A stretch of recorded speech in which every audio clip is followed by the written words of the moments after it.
This is NR2003 Predicts.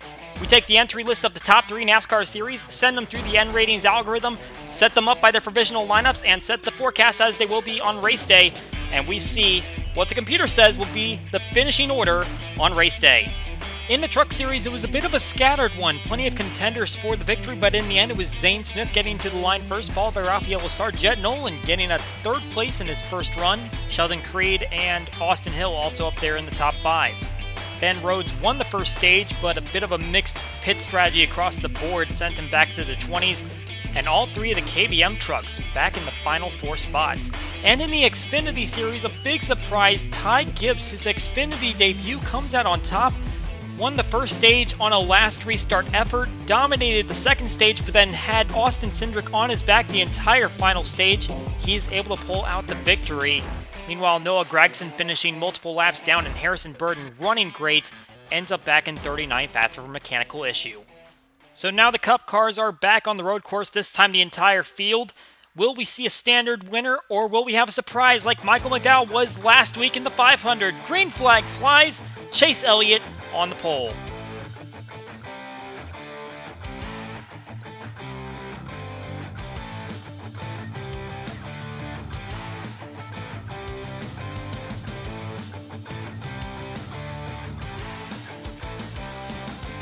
And I tell you what, it didn't take long for some guys to try to take advantage of track position, and Austin Dillon shoots by the 9 car, and so does the 4 of Kevin Harvick.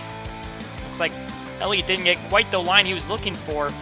He was the winner of the inaugural event last season, so he's obviously going to be up on top of the average finish. The only driver to show up on the wins list, but trying to see if he can make it 2 for 2 on his configuration. He was so close to winning the Busch Clash, got into Ryan Blaney and kind of gave it away to Kyle Busch, and now trying to see what he can do when it matters for points and a playoff spot. Denny Hamlin trailing behind. He came up 2nd in that race last year, and trying to see what he can do as he maintains his ground. Right behind the lead 3 cars, and Martin Truex Jr. found himself into a top 10. Trying to see if he can work his way forward. He is just outside the top 10 right now. Able to get by the 42, who was in the 9th position at the time.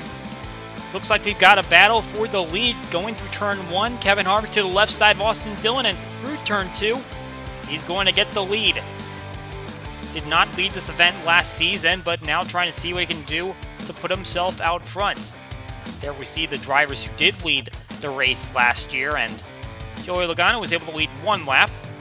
Didn't spawn a victory, but now trying to see what he can do this season as he runs side by side with the driver who ended up winning the 500 after he crashed from the lead in turn 3.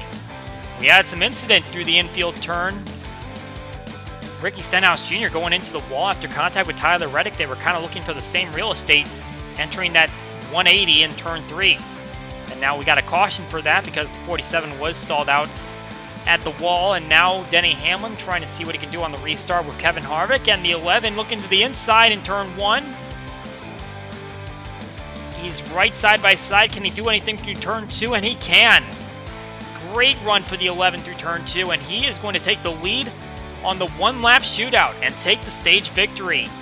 Hamlin, Harvick, Elliott, Dillon, Logano, LaJoie, McDowell make it up to the top 7. We see some smoke back there at the chicane. There has been an accident heading to the end of the stage, and we see here the 6 diving down underneath Allmendinger, and he's going to spin right across the track and hit the 53 of Garrett Smithley. And then it looks like the 6 gets into the 53 car, so a little bit of instant karma there.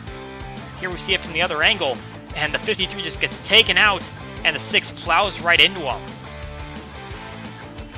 What a bad break for a lot of drivers. A little bit of contact for the 96 as well. I don't think that's going to be a huge detriment to him. But the 6 and the 53 are going to be out of the event, joining the 47. So now at the restart for stage 2, Denny Hamlin out in front, and this time he's going to maintain over Kevin Harvick. And here we see McDowell. He finished 7th in that last stage, and now he's up to 4th position. This has been quite the start to the season for him. A Daytona 500 victory puts him into the playoffs. Just needs to keep himself in a solid position in points for the rest of the season, but right now it's a bunch of R&D for him, and of course he is a bit of a road racer himself, so This is kind of where he can excel, try to get some good finishes. He got a top 10 here last season. Christopher Bell had some issues. He went down the pit lane and now is at the back of the pack. He's going to have a lot of charging to do if he wants to get any points on the day. We're seeing Chase Elliott here. He is not out in front as he's kind of hanging in there in the third position. Trouble here re-entering the oval. Cody Ware's going to go into the tire barrier. He's got some help from Eric Almirola. That was a bit of an interesting one, as we see now Corey LaJoie starting to fade back, got 6th in that stage. We're right now getting freight trained by a lot of cars. We're trying to see what the Spire Motorsports team has in terms of speed. Looks like they made a big investment over the offseason, and LaJoie became a part of that organization. Now it's a matter of what can they do to get some ground. And oh, another problem here entering turn 3 is Eric Almirola and Kyle Busch go into the tires. Kind of want to say the 10 car was fading up, and that's the second incident right there as he just got into the 51. But I don't believe the 18 is going to be able to repair that, and that will end out our second stage. Hamlin, Harvick, Elliott, McDowell, and Truex make up the top 5. Now a development under caution. The 9 car goes up in smoke as they're trying to get into line. Going to get turned around by the 4 there as he kind of fades down the racetrack. I don't think the 4 is that damaged, but the 9... the defending race winner, Chase Elliott, not going to be a part of this one. He is going to head out of the race, and I believe the 23 of Bubba Wallace had some contact on pit lane. Looks like that's a detriment to him too, and he is going to head behind the wall and out of this event.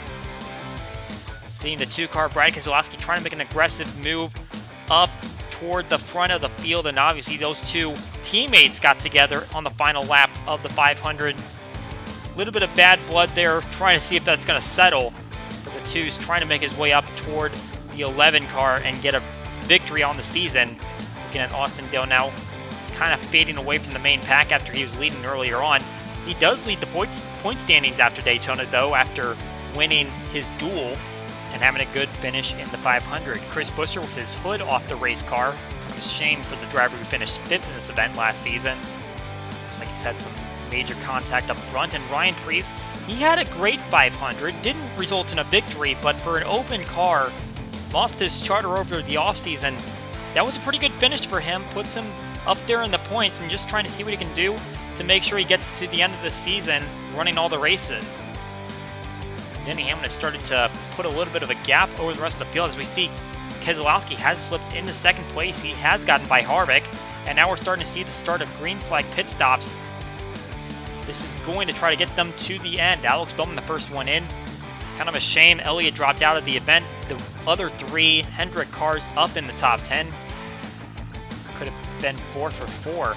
And now we see 3 Fords heading to pit lane. Keselowski, Harvick, and Logano trying to snooker Hamlin, but it doesn't look like it's going to pan out. The 11 car is going to stay out in front of the field, including those that were trying to make the pass. And now Keselowski is going to try to charge up. He has pulled a little bit of a gap on Logano and Harvick, who's now dropped back to 4th place. Logano now in 3rd. But the 2 cars, now the most competitive driver trying to challenge Hamlin, as we have problems for Chase Briscoe, the rookie driver who's having a pretty solid performance today. He's got something wrong underneath the hood. And some contact here between Josh Bilicki and Alex Bowman, sliding through the bus stop.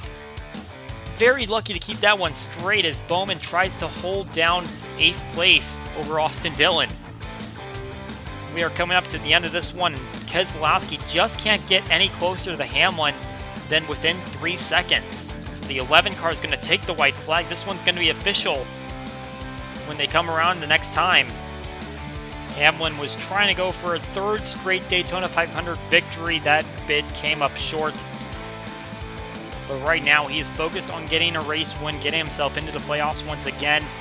He only has 1 road course win to his name. That came in 2016 at Watkins Glen. He finished 2nd in this event last season, but right now he is putting on a clinic. He took the lead at the end of stage 1, and he has not looked back. Coming through the tri-oval, Denny Hamlin is going to claim the checkered flag here at Daytona's road course.